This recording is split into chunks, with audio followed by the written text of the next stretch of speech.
இப்போது நம்மிடையே தொலைபேசி வாயிலாக இணைந்திருக்கிறார் வேட்பாளராக அறிவிக்கப்பட்டிருக்கக்கூடிய திரு அன்னியூர் சிவா அவர்கள். சார் வணக்கம், வாழ்த்துக்கள். வணக்கம் சார். வணக்கம் சார்.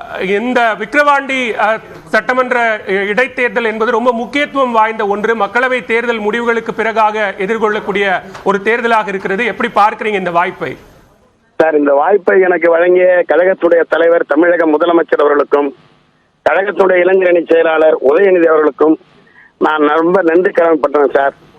1987 ஆண்டிலிருந்து இந்த கழகத்தில் உழைத்தது வந்து கொண்டிருக்கிறேன்.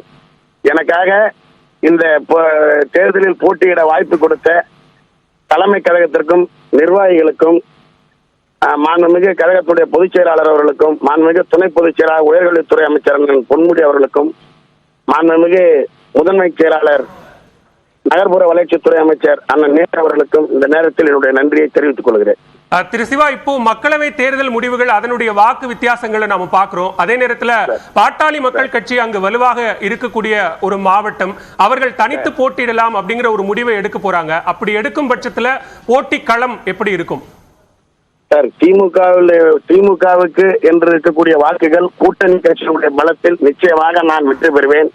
தமிழக முதலமைச்சருடைய சாதனைகளை எடுத்து சொல்லி நிச்சயமாக நான் வெற்றி பெறுவேன். கடந்த பாராளுமன்ற தேர்தல், கடந்த சட்டமன்ற தேர்தலில் திமுக வெற்றி பெற்ற தொகுதி.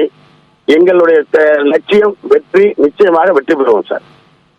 மிக்க நன்றி திரு அன்னியூர் சிவா. இணைப்பில் வந்து உங்களுடைய கருத்துக்களை பதிவு செய்தமைக்கு நன்றி. விக்கிரவாண்டி சட்டமன்ற இடைத்தேர்தலுக்கான திமுக வேட்பாளராக அன்னியூர் சிவா அறிவிக்கப்பட்டிருக்கிறார். அதிகாரப்பூர்வ அறிவிப்பு தொடர்பான அண்மை செய்தியை பார்த்தோம். விவரங்களுக்கு நன்றி கோகுல்.